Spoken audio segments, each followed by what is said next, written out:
If there's one thing we learned from the 2012 election, it's that the already gigantic role that money plays in politics is only expanding.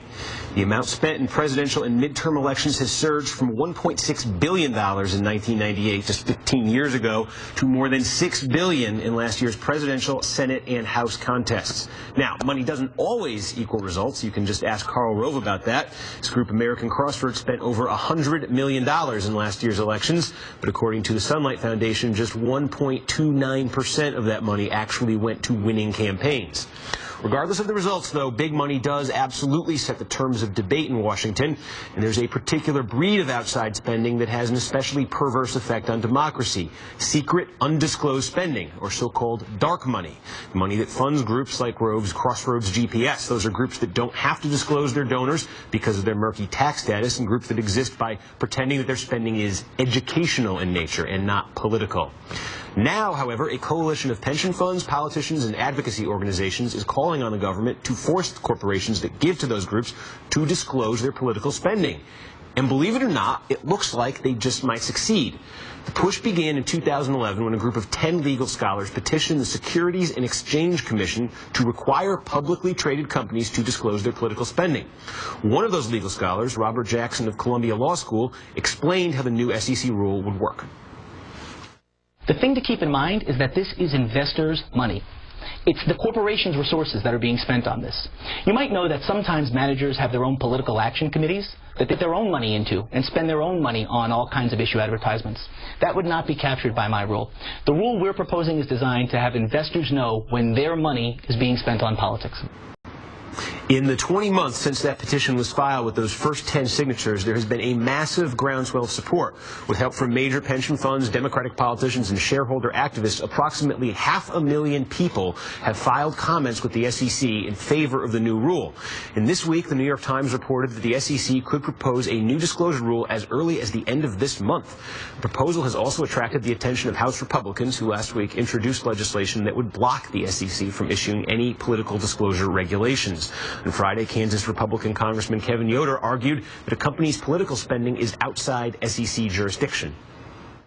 The SEC has a broad set of responsibilities, but they're not broad enough to include the regulation of federal elections. The SEC is responsible for regulating capital formation, facilitating markets, managing and supporting investors. Its role does not include monitoring and managing elections. Okay, I want to bring in Josh Barrow, columnist for Bloomberg View, Alexis Goldstein, former vice president at Merrill Lynch and Deutsche Bank, and now an Occupy Wall Street activist, Liz Kennedy, counsel at the progressive think tank Demos, and Jesse Eisinger, a senior reporter covering Wall Street and finance for ProPublica, as well as a columnist for the New York Times Deal Book. So it is interesting, the avenue that these folks have chosen to use the SEC. I guess I can understand why. Congress is not going to be acting on the issue of dark money anytime soon. If you want the IRS to be reviewing the tax-exempt status of groups like Rose, it doesn't seem like that's going to be happening. So you sort of have to be creative if you want to tackle this issue now. On the surface, I guess when I hear about this, I think, well, sure, if I'm a shareholder in a company and the company is giving to somebody I do not like at all politically, I deserve that, don't I? Well, I think the thing is that we've had a lot of proxy votes on this where pension funds and other advocates of this rule have asked shareholders of companies to vote on whether they want disclosure. And those votes keep getting defeated. And there are plausible reasons why shareholders might not want the political activity of the companies they invest in disclosed. They're not necessarily edifying reasons. It's, the political activity might enhance profits, but the public knowing about the political activity might not enhance the profits.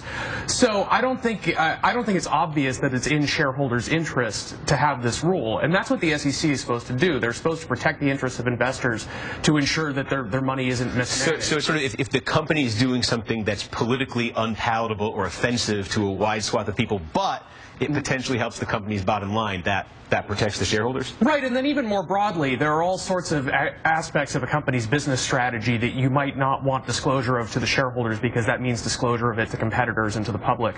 So I think that, I tend to agree with the congressman that it's the purview of the SEC is fairly narrow. They're supposed to act in the interest of shareholders. And the way this petition is written up is it's an argument that it's in the interest of shareholders to have this disclosure. But I think the real political reason that people want this is that they think it's in the public interest. And that might be a perfectly good argument, but I don't think it's a proper use of the SEC. But I think, Alex, we have to see that, of course, it is in the best interests of investors, and in fact, the SEC is tasked not just with the authority, but with the responsibility to make sure that there is this kind of disclosure of important risk factors to investors. Investors need to have the information that they have a right to make these investing decisions. And when companies are spending this kind of money in politics, we're seeing them really expose their companies to risk. We have business risk, there are legal risks, and this is the kind of element, as you say, certain things, the company doesn't have to disclose every single thing, but the company is actually companies are required by the SEC to disclose a lot more than the basic profit and loss statements already. They have to disclose executive compensation packages, and in fact, shareholders can vote on executive compensation packages. The SEC has taken steps even recently in the last few decades to require, in the campaign finance realm, dealing with political spending by municipal bond traders and state and local authorities. So they've already made moves in this realm, and this is really an outpouring of investor support demanding this action from the SEC. And let's not forget that this is a classic tactic that corporations will take, which is arguing whether or not something is in the SEC's purview, whether or not they're supposed to make a rulemaking. We had a rule called proxy access. That was a rule that the SEC made to basically give investors the power to put things on the proxy, which is the thing that they mail out. So you don't actually have to show up at the shareholder meeting, which is something that not everyday Americans who are these investors in these companies can do. And that got overturned in court because a number of business groups like the Business Roundtable sued by saying, oh, no, the SEC does not have the right to make this kind of a rulemaking. And this is just one of a multi-pronged attack that is constantly waged against financial reform. Well, this is interesting because this gets to one of the tools being used by advocates for the SEC rule is one of their allies here in their mind is Anthony Kennedy, Supreme Court Justice, who is sort of integral to Citizens United, which is this horrible thing to the same people pushing this rule.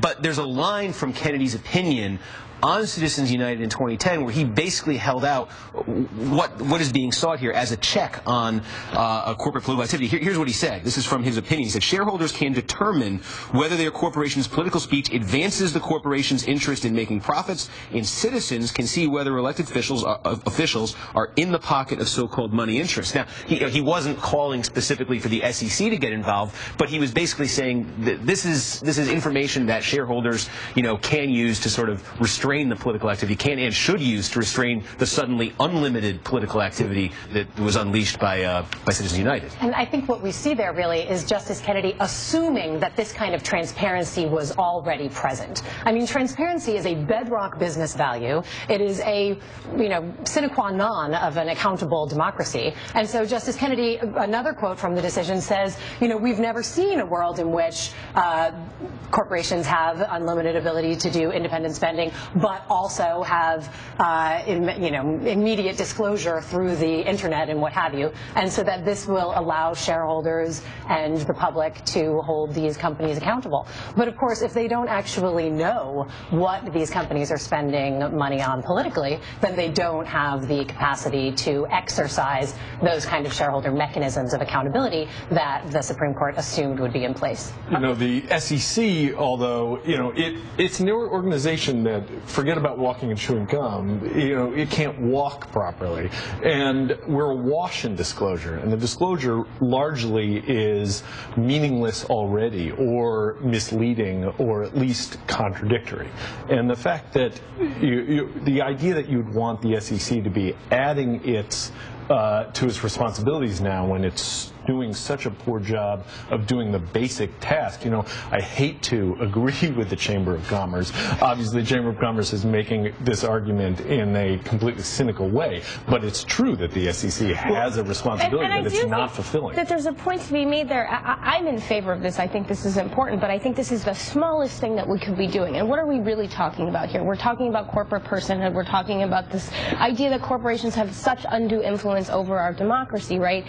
But there are other ways to solve this problem. We could try to make corporations more democratic institutions, because these are such powerful institutions that have so much influence over our democracy, and they are unaccountable to anything but return on capital.